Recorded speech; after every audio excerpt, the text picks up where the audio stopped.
I don't know. But is it right? Can you see me? Yes. I can't see you at this moment, but I could see you moments before. Nice.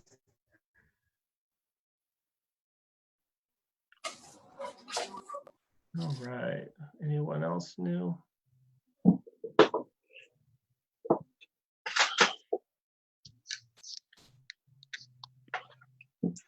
Peggy, you're muted. I think you're. You must have seen me, my lips moving. Thank you. Terrell, good to see you. We're glad you're here. Good to see you, Maize. Yep. Hey, Terrell. How you doing? Doing well. Thanks for joining us today. Hi, Maize. Hi, how are you? I'm doing well. Thanks for joining us today. Terrell, where are you calling from? Are you in New York or? I'm in New York. Yeah. You're in New York. Okay. Good. Well, we're asking everybody to put their first name and their country or their city behind their name so we can find, you guys can see where they're all calling in from. And Maize and Terrell, our producer, has asked that you put speaker before your name, just so that when she mutes and unmutes individuals, she'll know to keep you unmuted quickly without any confusion.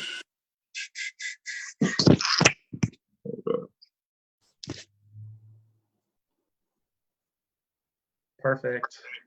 Thanks, Maize.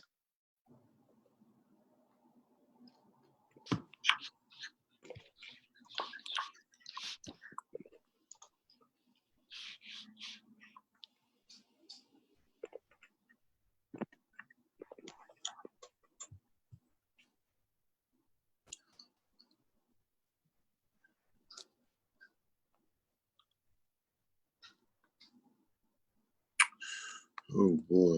Let's see. All right. All right, everyone. We'll be starting our event in the next several minutes or so. Right now we have, I believe, 17. We're expecting 39. Donna, you can go ahead and mute everyone except for our speakers, which are Maize Jackson, Terrell Starr, and Aprecia Faulkner. To everyone else, can you help our producer by renaming yourself, your first name, and then your country? If you're calling in from the United States, first name and your US city. If you're one of the speakers, write speaker before your name, and that will help our producer out. Oh, everyone's doing it very beautifully on the phone. Thank you. Paula from Uruguay, hello. Yvonne, Martina. Excellent.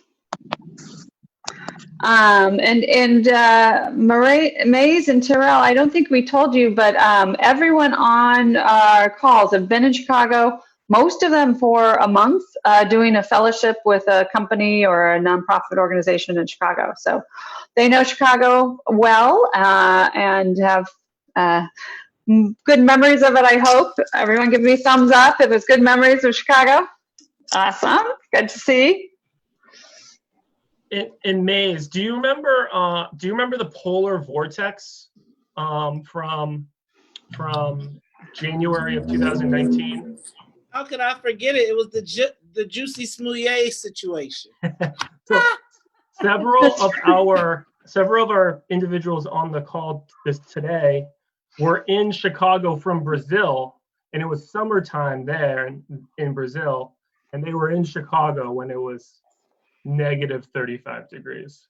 Wow. You know what? And I think they were privileged to enjoy probably one of the biggest story of the city that year. They liked it. Exactly. Like, strangely, they had a great time. Chicago was the best city in the world. How could you not have a good time? Yeah.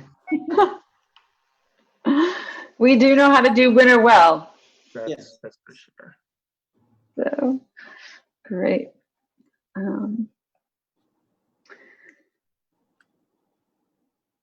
Good. Well, Brian, why don't we go ahead and have you start the introduction, and I know people will still be joining us, but we'll get it started and then we'll kick it off to Aprecia. So great to see everyone. Thanks for joining us. All right. Good afternoon, everyone. We're grateful that you can join us today for this very important conversation. It's exciting to have such a unique audience. From my count from earlier, looking at the RSVP list, it looked like we were going to have 12 countries, 4 continents, and even 4 US states represented today on today's call. It's exciting to see that World Chicago and GSA has friends from far and wide ready to engage with our programming. As you all know, World Chicago acts as a conduit between Chicago and the world. We create innovative exchanges to connect nearly 1,000 emerging leaders to the Chicagoland area in a usual year. Well, this is not a normal year. Beginning in early March, World Chicago and the Department of State began postponing our programs due to the COVID-19 pandemic. This truly altered our 2020 schedule. Despite this, World Chicago has been busy developing strategies and approaches to engage Chicago with the world in virtual spaces.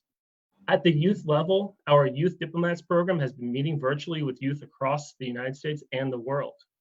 We're also currently exploring possibilities for designing multi-component fellowships that will include a virtual and at a later date, a physical exchange. We're also continuing to hold future events or virtual events like the one we're attending today. As you know, the United States is facing 3 crises simultaneous: COVID, economic recession, and racial inequality. In particular, this moment has illuminated the structural inequalities that people of color face and that the people in power have ignored or just been blind to. World Chicago, like many organizations, has been considering what we can do to promote greater equity both in Chicago and abroad. And as an organization that connects Chicagoans and the greater United States to the world, we decided we can start by spurring conversations between US thought leaders and our international audiences about racial justice in the United States. This is the backdrop for today's event: why now it is the time to dismantle structural racism in the United States. Please note, we will be recording this virtual event. If you're uncomfortable being part of the recording, feel free to turn off your camera. World Chicago is ecstatic to partner with Global Strategists Association in holding this event. GSA works to increase global engagement among the Africa diaspora. They are committed to changing the face of international affairs by managing inclusive programming. Today's conversation will be led by GSA founder and CEO, Aprecia Faulkner. Aprecia is a 2019 Global Ambassador with the Institute of Economics and Peace, hosted by the Global Peace Index. She is a 2020 Emerging Leader with the Chicago Council on Global Affairs. Aprecia has hosted and curated several thought-provoking events designed to platform emerging and established women and leaders of color on today's most important foreign and domestic issues. Under Aprecia's tutelage, GSA has partnered with the University of Chicago, Truman National Security, the United States Department of State, and many other global institutions. Aprecia is a native Chicagoan. She graduated from Kennedy King College with an associate's and later political science and international affairs at the George Washington State University in Washington, D.C. She's currently a regular contributor on WJOU's radio program, The Millennials, where she discusses the importance of civic engagement. Aprecia is a member of the Young Professionals in Foreign Policy. It is a real pleasure to partner with such an impressive individual and organization. At this point, I'm going to turn over the virtual podium to Aprecia. Thank you so much, Brian. It is an honor to join World Chicago like we have in the past on many different discussions and topics and programming. Unfortunately, due to COVID, we haven't been able to do that in person, but thank you for reaching out to us and making sure that this discussion goes beyond our national borders into our international communities and helping them understand what is currently happening and taking place in cities all across America, and what role they can play in ensuring that Black people across the globe have more equity, have more power and have more insight into what happens into their community. So thank you again. Thank you, Peggy. Thank you, Brian. And thank you, everybody from World Chicago. So first, I want to welcome our speakers, our phenomenal speakers here today to help me navigate this discussion and share what's happening. I'll first start with Maize Jackson, who we know through other people, but haven't officially sat down, but he's well acquainted with my mother, Diane Latiker, who I know has worked with him in different capacities. So he may or may not know that Diane was my mom. You didn't know? I had no clue, but now you know, you win. You already win. So my mom speaks very highly of you. And so Your mom is one of Chicago's heroes. Awesome. So I would like for you to give us an introduction, because I know you're a strategist, a political strategist. You are a radio show. You also have an organization called What's in It for the Black People that is empowering folks to understand what we need in our communities and elevating our voices and amplifying our issues and solutions. So tell us a little bit about what you are working on now, and where do you see yourself in the current stage of what's happening? Wonderful. Well, thank you. First of all, I'm honored to be here, and I thank you all for inviting me. Thank you to your audience today for being here as well. My name is Maize Jackson. I am I am a political strategist. I am also the host of what I like to call the most dangerous social radio experience in Chicago, as well as I am what I like to call is the most vociferous advocate for Black self-interest I like to say in the world, and obviously with this audience, we're probably going to be able to help prove that. But my goal is really, after being a lobbyist in Springfield and being a political operative and working my way up the political ladder in what you are now seeing being unwound in the stories that are playing out nationally, I basically found myself as an advocate for Black self-interest in the city of Chicago. What I recognized was, for all of the political titles and all of the political supposed perceived power that we had, all the way to the President of the United States, it was not playing out for us economically as it related to our self-interest. And so I started out on social media with a social media question of the day that evolved into a weekly show on the radio, which then evolved into me becoming the host of a morning show in Chicago. In the process, I got kicked out of the inner workings of the organizations that I kind of grew up in. I think that what makes me unique in Chicago is that where oftentimes most people are pontificating, most people are reporting on what they've been told by reporters, I've actually lived, experienced, and practiced the dark arts of Chicago politics, and give my listeners and viewers the opportunity to understand it on a day-to-day basis. So if you were to ask what I do, I am a political strategist, lobbyist, as well as morning show host. Thank you for that. I'm so sorry about you being kicked out, but hopefully that opens a new door for you to, speak with more liberation and more authenticity, to this discussion. I think, and I think that it only adds to our credibility when we are willing to stand up to the powers that be and put our self-interest above our economic interests.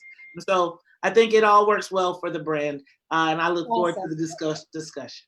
Awesome, thank you. So our next guest is Terrell Starr, who I know very well, is a 2018 fellow with GSA, Global Strategists Association. He is a global reporter and political reporter for The Root, where he interviews presidential and political candidates who are helping or hoping to help lead change in America. He's also a former Fulbright scholar studying in Ukraine. So I'm excited to welcome Terrell. Terrell, tell us a little bit about what you're working on now. I know we're in a presidential campaign year, although we've been so overwhelmed with everything else, sometimes that gets lost. So tell us where you are, what you're working on, and where you see yourself in this conversation.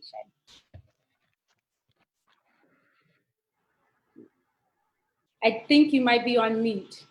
Yes, here we go. So big welcome from Brooklyn, New York. Thank you very much for the invitation. I am the senior reporter at The Root, and I cover presidential politics. So anybody running for president, Senate, any national office, local office, I cover it. And so I'm on the when I'm down the campaign trail, I'm doing Zoom interviews with people. I also focus on foreign affairs. My specialties are Ukrainian and Eastern European politics. So I'm going to Ukraine tomorrow, as a matter of fact. I'll be quarantining in the Carpathian Mountains writing my book. I'm on book leave. So when you ask me what am I doing now, I'm on book leave for 2 months until the middle of September. So I'm resting, which is what a lot of us, I hope we all can do as we're busy. So, but mainly when I return, I'll be writing about U.S. politics, the campaign, and I will also be writing about foreign affairs, anything dealing with Russia or Ukraine.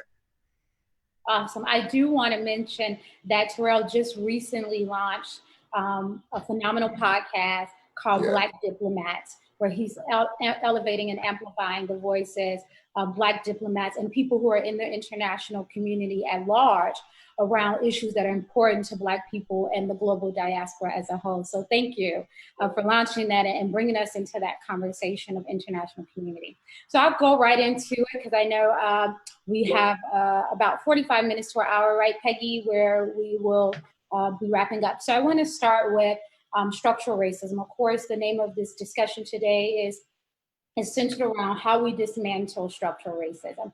And this is not a conversation that we can get to a solution in a matter of 30, 45 minutes, right?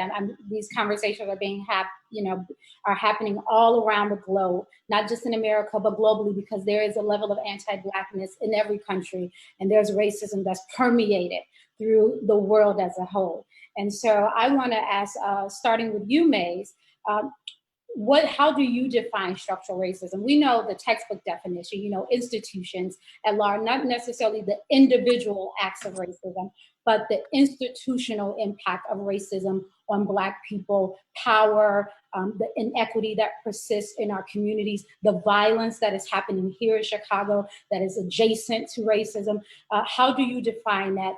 And how do you see that playing out currently?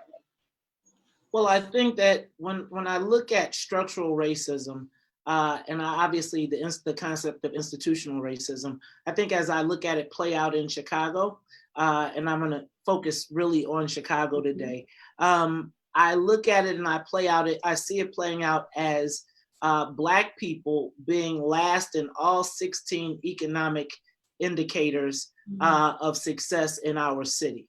When I look at structural racism, I look at the Chicago being the most segregated city in the country, while we see within a 6-mile difference, you can see a almost a 15-year life expectancy difference. I see it when we look at where are the economic investments as it relates to what is happening in our communities, even as Chicago prior to COVID-19 was becoming the epicenter of the Midwest. It was also in the midst of the largest the largest Black exodus that we've seen. And so what I think we have to do when we talk about this, and one of the things that I think we've got to talk about when we talk about this is, and I'm glad you mentioned it, is anti-Blackness, or the fact that we often talk in broad circles to make ourselves feel comfortable when we talk about people of color. But when we look at who institutional racism is specifically targeted at, particularly in the United States, it really centers around Black people, those people of African descent. And so I think when we start to talk about this conversation, I think it's important that while we talk about a broader sense, and I think we've got a global audience, what we have to look at is, even in Chicago, as we have this discussion, we look at where Black people rank on the race scale in Chicago, and we are now last when it comes to our community. It's generally white folks. Now Latinos, we also see then the Asian community and immigrants being the priorities. and Black people once again slipping to the bottom. So I think that's what, when I look at it, that's really where I start to look at it and how it plays out, particularly in Chicago. Thank you. Terrell, where do you see it, and what should our global audience understand about how structural racism plays out here in America? Well, I think when you talk about from a global perspective, there's this idea that America has achieved a civil society, and I know, appreciate you with your experience in the State Department and working on these issues. Civil society is a word that's thrown around a lot, and people, when they think about what a civil society should be, when you think about fair elections, social rights for people, regardless if you identify as LGBTQ+, or if you have a disability, or if you're somebody who has whatever, however you choose to identify, those are protected in in a strong, robust civil society. And we see it via our government organs, USAID, you see development or democracy building. All these buzzwords are used and framed to position America as a country that is an expert at building this. And so consequently, the rest of the world looks to us. But as we all know, we don't have a civil society in America. It's a civil society, one that we claim to have. And we see that with policing, for example, in New York, where there was a call for defunding the police and the mayor uses his fancy buzzwords. I'm speaking about Mayor Bill de Blasio. And ultimately, the $1 billion that was supposed to defund the police, which is a reallocation of resources, that never happened. We also have to think from a global perspective of how white supremacy works. It's a US issue, but it's a global issue. And I say that because I was speaking to some Eastern European LGBTQ plus activists yesterday for my podcast. And we were talking about what civil society is like in Ukraine and Russia and the Republic of Georgia, for example. And one of the things that we shared was that even though the ways in which we can seek equal justice for ourselves, our constitutions are different. In America, generally, when you look through our legal system, we have things, we're better.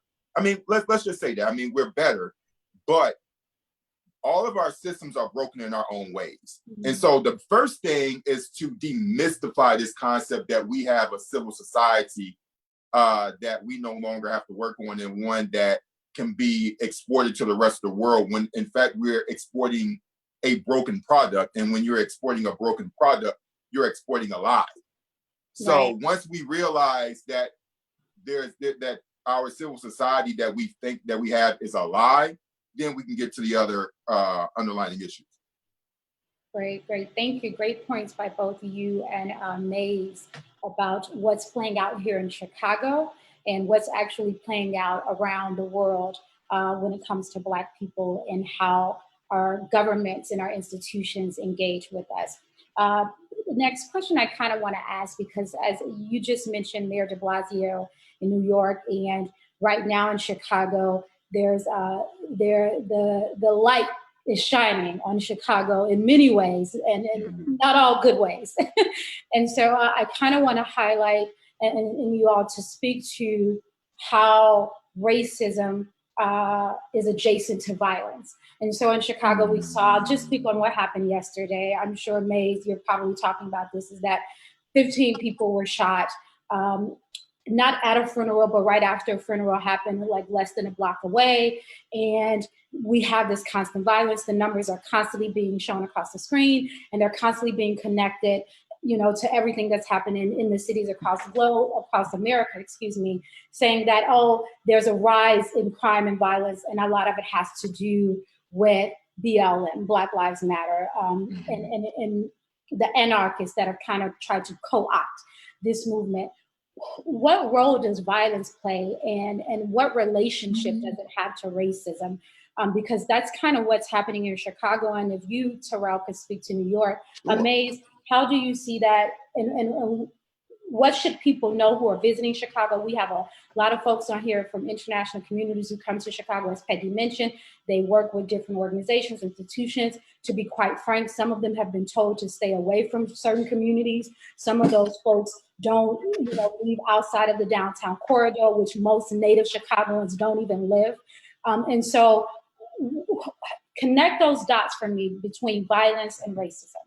All right, so I think that when you want to connect the dots between violence and racism, particularly in Chicago, what you see is years of systemic racism and disinvestment in communities, and piling and compounding poverty, as well as, again, when I talk about that last in all 16 economic indicators, it's a starvation of resources, which creates a competition in certain communities, which oftentimes are communities that are ripe for gentrification, which then is the predecessor to having the police come in and being able to clean up those neighborhoods. And when they then clean up those neighborhoods, they then become ripe for pioneers who want to go in and help and be a part of. So I think when you think about that, that's the first part. I think when you look at what's going on in Chicago, though, you got to look at this as a nuanced discussion. I think, first of all, when we discuss Black Lives Matter, and we've got to talk about the difference between the three words and the quote unquote organizations, right? Because the three words Black Lives Matter are very undeniable for any Black person. The organization Black Lives Matter is not necessarily representing the interests of Black people in Chicago. What I see when I see guys climbing up buildings and spray painting BLM and crashing windows in the downtown areas and fighting with police are often, there's a mixture of our young people who want to fight the systemic racism of police that are going there. And then there are other organizations that have decided that there's an opportunity to take on the police. What I think is happening is there is a convergence of both of those. And while that's happening, it's being marketed in both directions. I think right now what the president is doing is marketing it. He's marketing those 100 shootings or those 70, 80 shootings a weekend and double-digit deaths, and the pictures of the police being assaulted by rioters and quote-unquote Antifa to the national audience, which makes a sense of anarchy being projected out of Chicago. I think when you look at it, there are some very specific groups with some very specific interests. And then I think we also have an internal problem in Chicago that is compounded violence that it's hard to talk about with everything happening. It's hard to talk about the need for a better relationship and better policing in our communities when the very people that we are supposed to rely on are also the people that are victimizing us as well. Thank you for kind of helping people understand what's happening in Chicago. I do want to piggyback though on that a little bit before you jump in, Terrell, is that Black Lives Matter Chicago and a lot of our young Black leaders that people are probably seeing on the news in Chicago are out there doing the work. They are out there, they're calling attention to many of the inequities that drive racism in the city, that drive segregation in the city. And I want to make that clear that that is separate from what just happened over the weekend where a march or protest was co-opted by another organization that Maize is mentioning, and that, intentionally antagonized the police, that led to one of our young Black women being assaulted by a police officer. And so those are things that are happening. It's not an either or, it's both and they're all happening simultaneously. I do want to be very clear though, that Black Lives Matter Chicago is at the heart of this leadership and this movement. And a lot of those folks on the ground are our young people in our communities. And there is an adjacent thing that is happening with people co-opting the intentional heartbeat of our young folks leading this charge. So thank you for that, Maize. Terrell, jump in. Can I come right back to you, Maize? Just want to get to Terrell real quick because I know this is also happening in New York, and this is happening in other cities across the globe, and you've had the opportunity to interview presidential candidates who's kind of giving voice to what they see, being participants in those rallies. Tell us what's happening from your point of view. What's happening when you talk about what the perspectives are of presidential candidates and people who are running for elected office, be it at the congressional level, be it at the local level, is that most people, there's a difference between running a government and having a vision of what your government looks like, right? So, and that's the thing. And most people who are running for office just want to continue to win and be a Black representative. And what we're realizing now, and this is a very uncomfortable conversation for a lot of folks, is that it's a whole bunch of Black people that don't give a damn about Black people, or they don't give a damn about Black liberation. And your mayor, as much as I, listen, great as she, is fine. But there are people who, your mayor, our mayor, there's a mayor in Atlanta named Keisha, who none of them believe in the dismantling of the white supremacist state because their brains don't function like that. They're bureaucrats. And so when you see this advent of Black people, and particularly Black women who are going into office, the question is, what type of Black magic do you want? Or Black girl magic do you want? Or what type of, do you want Black liberation? They're very different things. There's a difference between Angela Davis's Black liberation and Puff Daddy's Black excellence, right? Big difference. And so when I talk to people, their thing is, okay, we just need to create more rules for police officers. And my response to them is, what's the point of developing more rules for police forces who are already breaking the rules that are already provided to them? And so Democrats don't want to be labeled as tough on crime. Okay, that's the bottom line. They'll tell you that in private, but when I have the microphone in their mouth, they won't say that to you. And I know this because I've spoken with dozens of them and hundreds of them over the years. There are very few people who are in the mode of Jamal Bowman who will say we need, or Charles Booker, who lost this campaign in Kentucky, but who will likely run again against Rand Paul in 2022, who say that we need to reimagine what policing looks like. And to reimagine what safety looks like means that we have to dismantle the white supremacy in our minds as Black people and Black voters. Because it's more than white men doing this. We have bought into this white supremacist construct that policing is there to protect us. Gay people, whoever the hell, trans people are there to hurt us and destroy the Black man. All this stuff comes from white supremacy because there are levels to it. And people don't think about it broadly. And I bring in the LGBTQ plus element because the founders of BLM, 2 of the 3 Black women are queer women. And so you can't have a multifaceted conversation about Black liberation without discussing the totality of who we are, because discrimination and legal and abuse are multifaceted against people who are queer on the streets, things that we don't even know about that are harming and destroying the infrastructure of our communities. And ultimately, I'll finish by saying that when we talk about this movement, movements are messy. Okay, there's no such thing as a perfect movement. Whether it's whether it's movements that undermine the Soviet regimes in Russia or Eastern Europe, there is no such thing as a clean, crisp, refined movement. The same thing that people are saying about Black Lives Matter, the same things that people said about Dr. Martin Luther King, who people hate his guts, including a whole lot of Black people. Let's just be honest. And the civil rights movement. So the same, complaints that we have about this movement have been said before. We just have Twitter and we have cell phones in order to flesh that out. No, thank you for bringing that to light. There is a lot that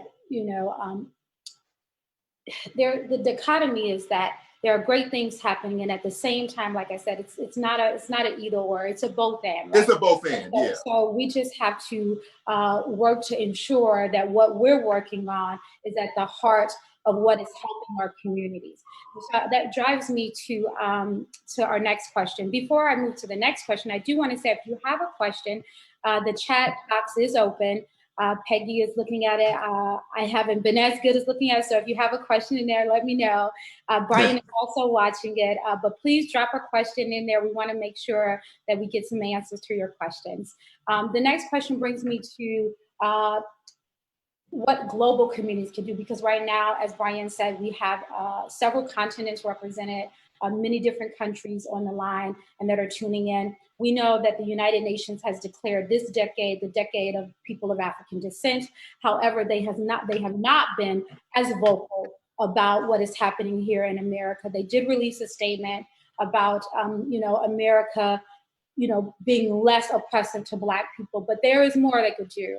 Right, but that's a money talk, and I'm not going to get into that. But there are things that international organizations, community, and people can do to support the liberation of Black people and help us dismantle and ultimately destroy structural racism. What would we like to see, and how would we like our international community and brothers and sisters to show up for Black people in America?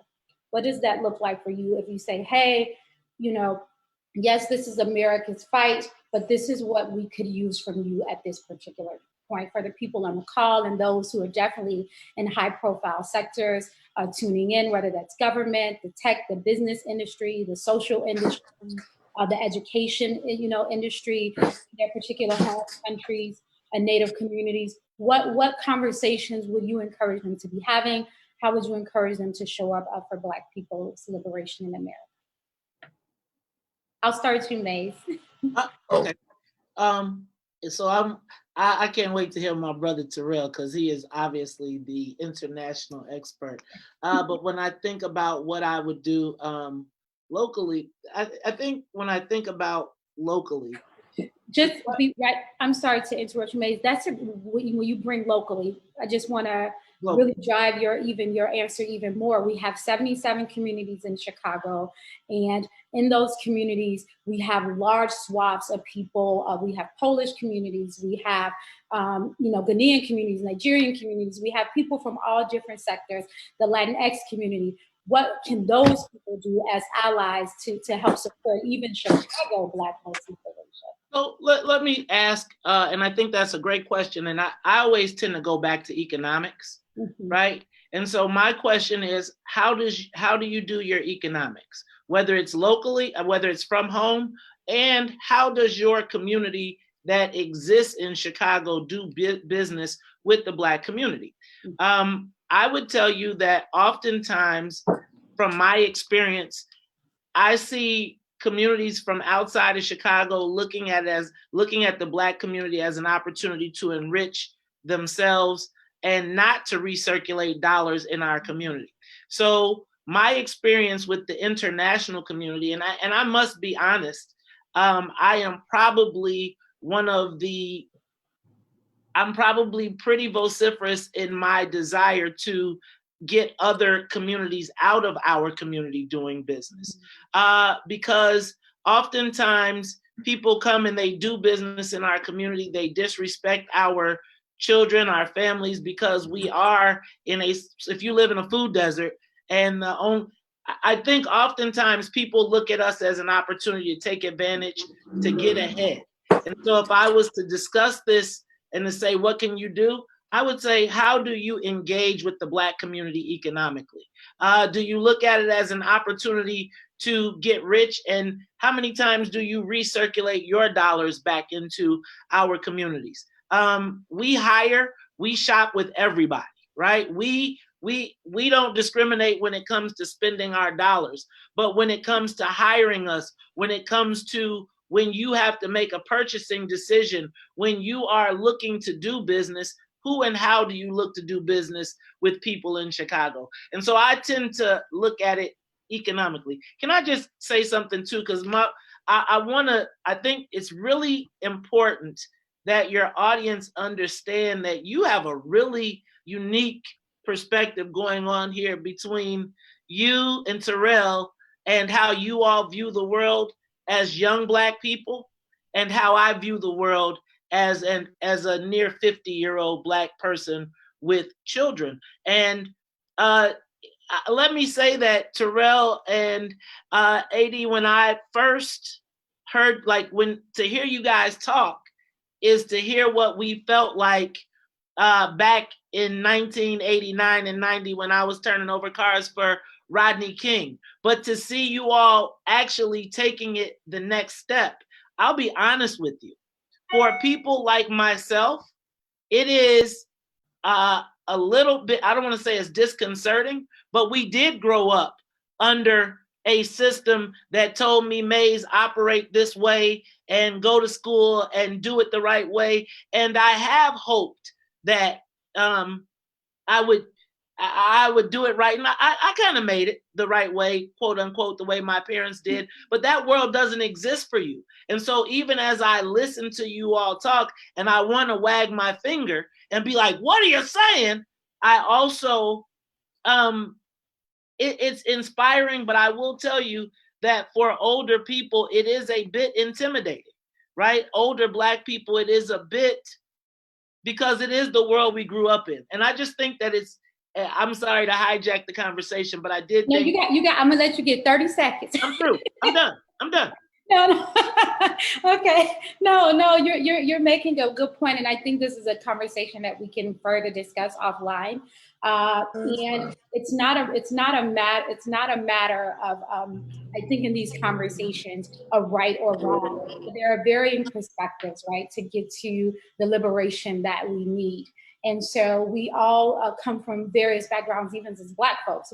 Our stories are similar, but they are not all alike. And so for the work that I personally do through GSA, is these conversations have to be had in a broader sense of discussion with people who are in power, because trying to dismantle structural racism without white people is not something that Black people can achieve. Black people's liberation, in a sense, is we have to have these conversations in our rooms, but they have to go beyond those rooms. So thank you for your perspective and your point of view. I do want to give Terrell a chance to answer, and where I'm looking at time, so we got about 20 minutes. Sure, yeah, I'll be succinct. Okay, around the conversation of what people outside of America can do to support this conversation, and then I want to move into another discussion. Sure. Ultimately, you need all hands on deck. And the prime example is that when you think about the white supremacist movement globally, the white supremacist groups that are budding up in Eastern Europe, the Brexits of the world, right? That was a global movement. That started off domestically. Yeah. Okay. Brexit was a domestic movement. It became global, right? Because they all had this fear of my whiteness being devalued, and ultimately my whiteness is under attack. And so what the oppressor understands is that I need everybody, right? I need everybody to come into this one web. And we make this presumption that quote unquote white people are the same, which within the American context, you graduate into whiteness here because you come from one singular privilege. And we know across Eastern Europe, for example, if you're a Polish person back in the day, if you're a Pole, you might as well been, like you're the lower class of the whites.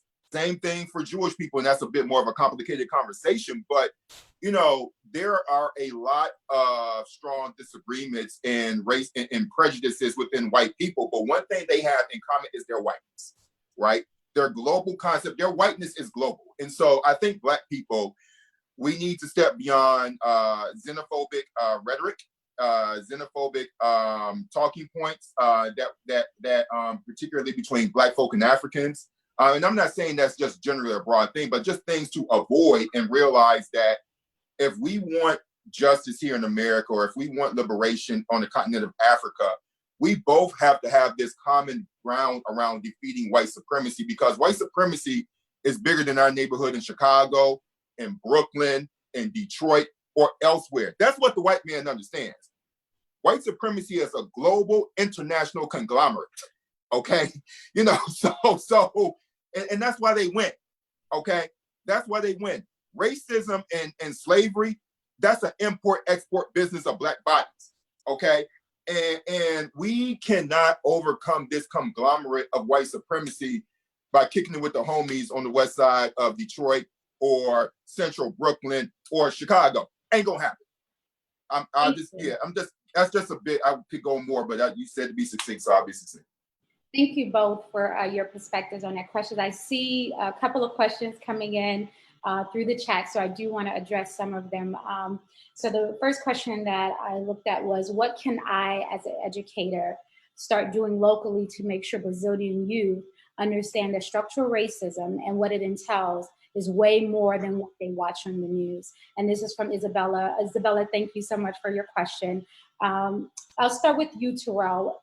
What, as we know, for those of us who are in this global work, that Brazil has a very interesting story. We know that 6 million, Black enslaved folks landed in Brazil at the heart of the transatlantic slave trade. We know that right now the favelas are filled with people who either identify as Black or don't identify as Black, but have Black descendants. And we know that a couple of years ago, Mario Franco, a Black activist, was shot and killed by the police, assassinated for protesting in support of a Black Lives Matter movement happening in the streets of Brazil. So what can Isabella do as an educator to help her young people understand how structural racism shows up in Brazil?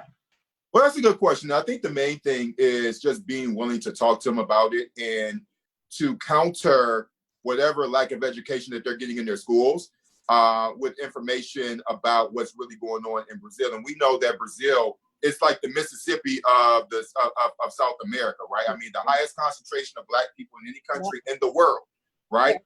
Right. So basically, that's the great start of it. Another thing is, language is important, right? And so language is important.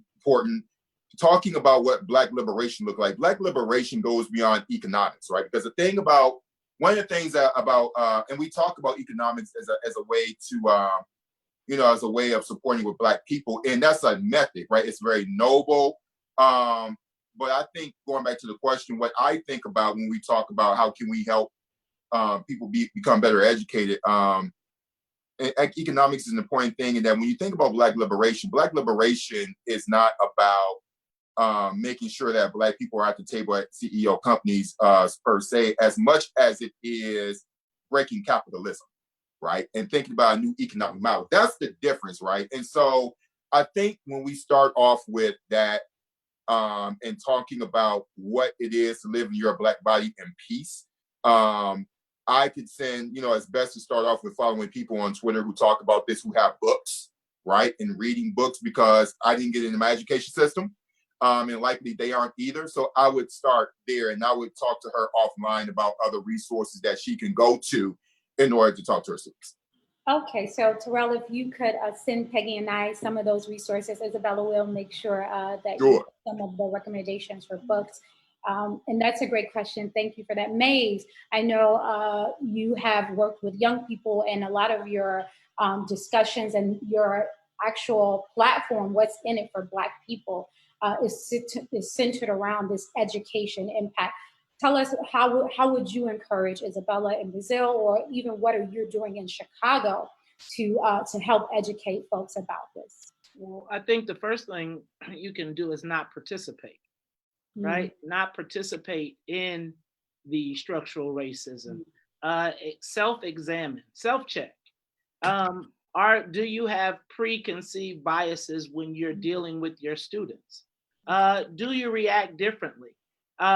Is there a difference in how you treat your students because of, again, what's been programmed into you institutionally? I don't necessarily purport to tell people who to follow necessarily, because I don't know if she's been educated. So educate yourself, right?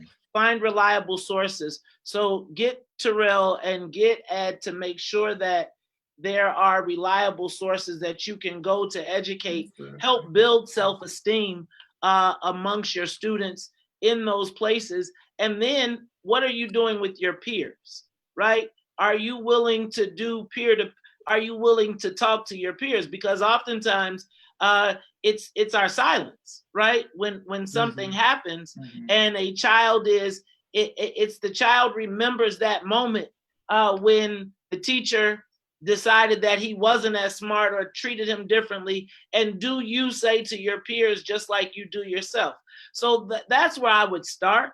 And then I would say from there, as you look at yourself, then how deep you want to go, you'll explore further. You'll read more books. You'll make sure that there are available books in the classroom, that the kids can see themselves in their learning and in participating in the history of whatever you're teaching, etc. Self-esteem building. Mhm. Thank you. Thank you. Those are all great points. One of the things that I know is affirming a young person's Blackness. Is one of the things that can help with them speaking up, with them feeling confident enough to address any type of mistreatment or racism that they see. And so thank you for that question. And I hope that some of the information that was shared today will assist you in your journey with your students, and we'll make sure Terrell gets you those books. Mm-hmm. I do want to say there is another question. Let's see. I see it just went up. There's a question about the Black Lives Matter movement, and just for the sake of time, we're at 12:50. I'm going to address this one, and it's about how the co-opting of the Black Lives Matter movement and seeing things on television that suggest that the protesters are antagonizing the police to ensure that violence occurs. I do want to say there are aspects of co-opting with Black Lives Matter movement protests. I do also want to acknowledge that Black Lives Matter protests are not exclusive to Black Lives Matter or Black folks. And so what that means is that there are people who join these protests with the capacity and with the whole intentionality of engaging in nefarious behavior with police officers and then agitating them to the point where they react to our people in a way that permeates violence. That is happening. That is legitimate. That's not to say that Black Lives Matter is not doing what it's supposed to do, which is causing attention and calling attention to the atrocities that Black people face. We saw in Chicago, there is video that our police officers released that showed an orchestrated faction of people that were non-Black that antagonized police officers. And then the police reacted with our people with a level of violence. That is happening. How do we deal with that? I'm not sure. Do we need a multiracial, multicultural community to fight racism? Yes, we do. So that's a discussion we can't take on in the next 10 minutes. That is a discussion that has to be had because it is happening. We do see it. Black people are aware of it.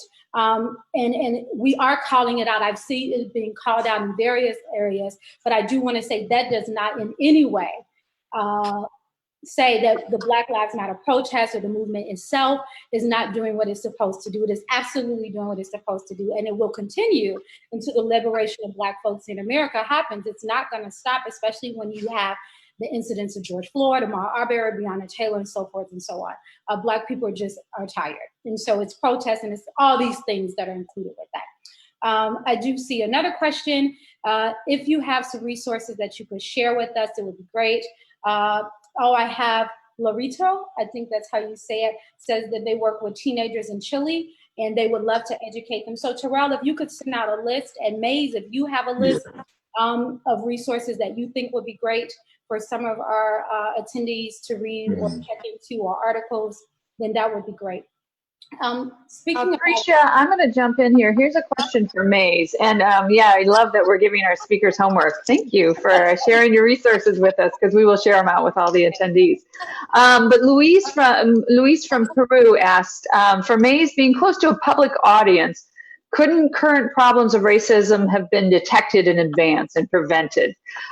So because you are speaking, is there any way you feel like this could have been prevented in your public platform, or can you help explain why it wasn't possible? And so I'm not exactly sure what you would mean by me being close to a public audience. We talk to them every day. And I would say that the frustrations of racism are expressed every day from callers. What I will say is that none of the callers that I hear from think that the Statue of Liberty is the issue, right? I mean, the statue of Christopher Columbus is the issue. I think when we talk about, is Chicago ready to pop? I would tell you, yes, I think that our young people have seen time and time and time and time again people murdered in front of their eyes. And as a radio personality, I was very instrumental in Black Friday as a parent in shutting down Michigan Avenue because we didn't want our kids to tear things up because we were concerned about the same things that these young people are no longer fearful of. We were scared that the police were going to come down, and so we figured out a way to work with the kids.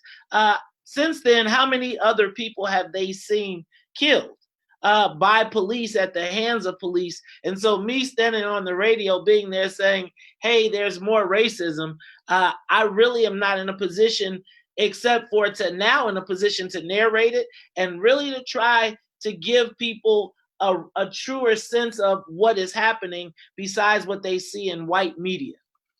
Mm-hmm. Thank you. Thank you, Maize, for that. I remember you orchestrating the protest downtown. I thought it was a phenomenal thing. I took my children. I brought my children to that Black Friday protest on Michigan Avenue, and it was a beautiful sight to see. So thank you for taking the charge on that. I remember that a couple years ago. It was a whole group of people. It wasn't just me. So I just want to make sure that it was a whole community of people. Yes. Thank you. Thank you. I know we're pressed for time, so I do want to get to this question because we're in the middle of a global pandemic, and right now the entire world is feeling the pressure. Although New York, is coming back a little bit. Chicago was coming back, and now Chicago might not be coming back, and so we're kind of going back through phase 3 because our numbers are going up. But in Latin America, there is kind of what was happening in New York and Chicago a couple of months ago. There's COVID, and it's ravaging communities of color. I want to know, we're talking about dismantling structural racism. What role does racism play in the astronomical numbers of Black people getting COVID, dying from COVID? And we know there is a little bit of pushback about this because the way that our medical examiners identify how people die, and there's a little political, conversation around this when people have varying diseases or underlying conditions, and then the medical examiners say, hey, even though they had cancer and that was the thing, COVID might have been the thing that killed them, and they list that. I know that part, but I want to deal with the inequity that exists in our communities, the lack of hospitals, the lack of care, that is driving the lack of grocery stores and all those things, that is driving the crazy numbers of Black people dying from COVID. What role does racism play in the health inequities that are existing and Black people kind of being at the center of this pandemic? I'll start with you, Terrell.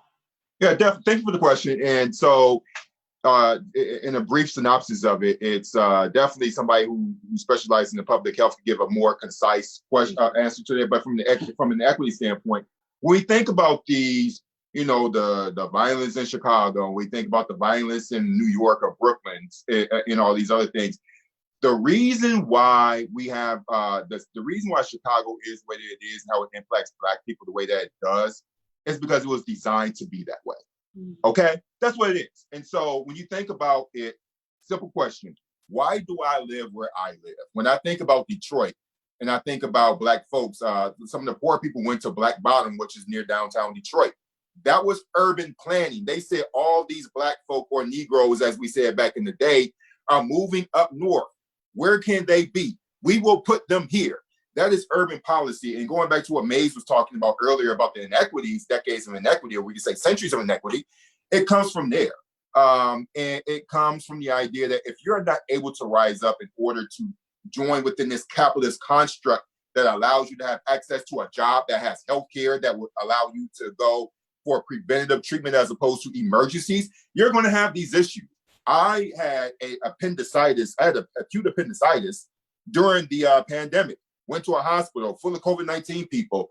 And the hospital and the EMS wasn't able to take me to the nearest hospital to me and encouraged me not to do so because they said that hood hospital is not good for you. Ended up going to an urgent care, got that, and was immediately diagnosed, had surgery overnight, didn't pay a dime. Okay. So I had a job I had healthcare connected to my job. I had that because I grew up in the trap, and I'm talking like I'm talking to my boys. Listen, I grew up in a house where both of my uncles sold drugs, okay? You know, the boys in the hood, stereotypical kind of background, right? And so I got to where I am. I think I worked hard and I'm good and I'm and I'm here on this Zoom call talking to you all, but I'm a Black man in America. I'm here, if we think about white supremacy, in large part because I'm lucky, okay? So when you think about all the things that Black people must go through in order to achieve any modicum of success, primarily with that maintaining your health, it's about where we grew up and where white supremacy through its racist urban planning put us to have these disadvantaged circumstances, which is why people are stereotyping Chicago because nobody gives a damn about Chicago, right? And in the massive racist urban planning that caused these conditions. And so that all manifests itself in COVID-19. Yeah.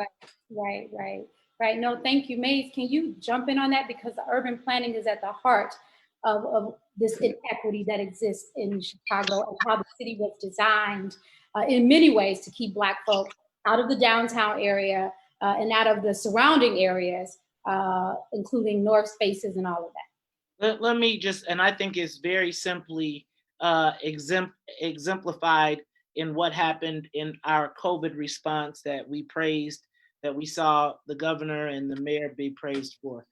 Illinois and Chicago built 3 temporary emergency hospitals, right? 3.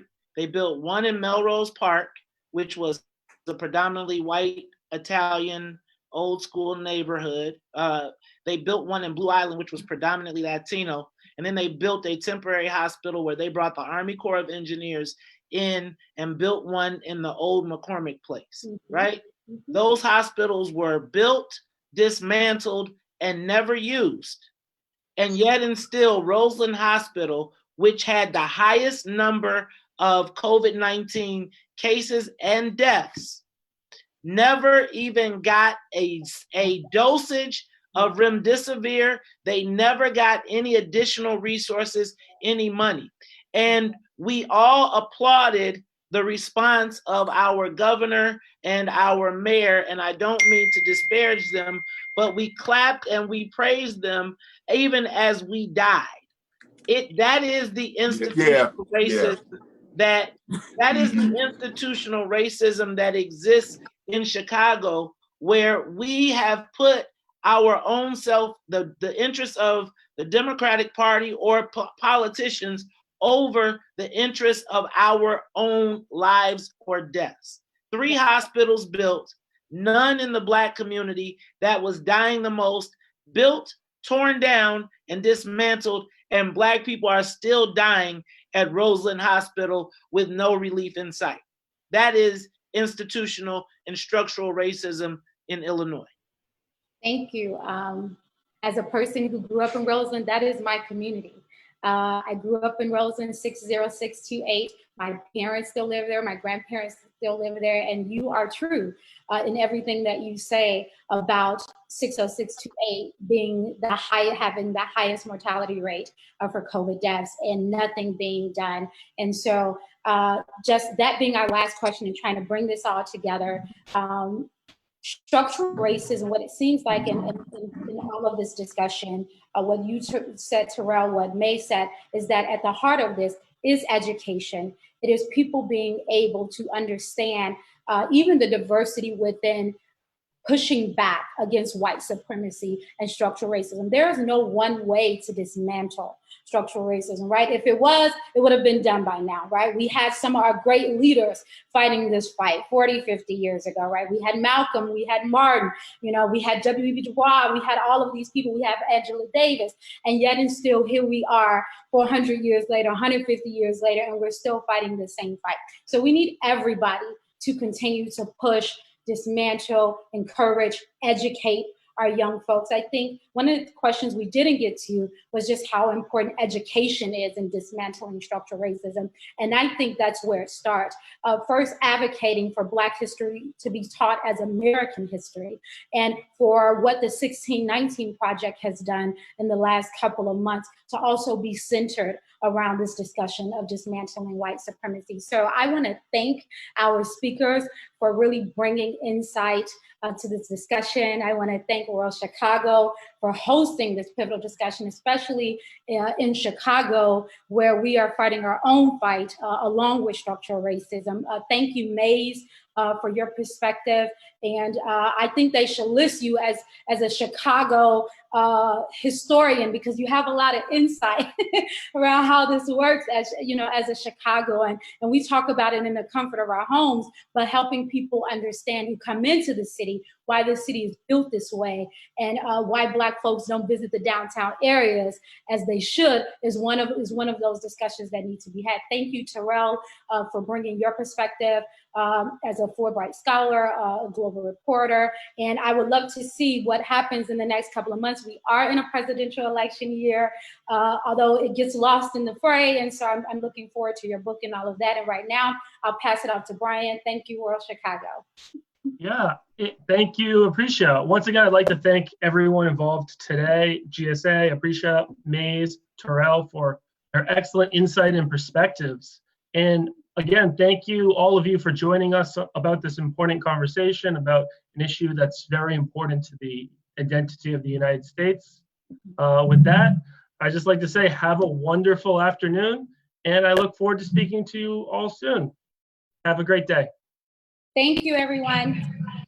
Thank you. Thank you, Aprecia, Maize, and Terrell. Hey, thank you. Hey, Terrell, I got to get you on the show. Guys, could you pass me his info, please? Thank you. Yeah, we can send that over. We have connection. Awesome. Love to get him on. All right. Thank you for the opportunity. Thanks, Maize. Great to see everyone. All right. Ah, G-Matar. Thank you. Congrats.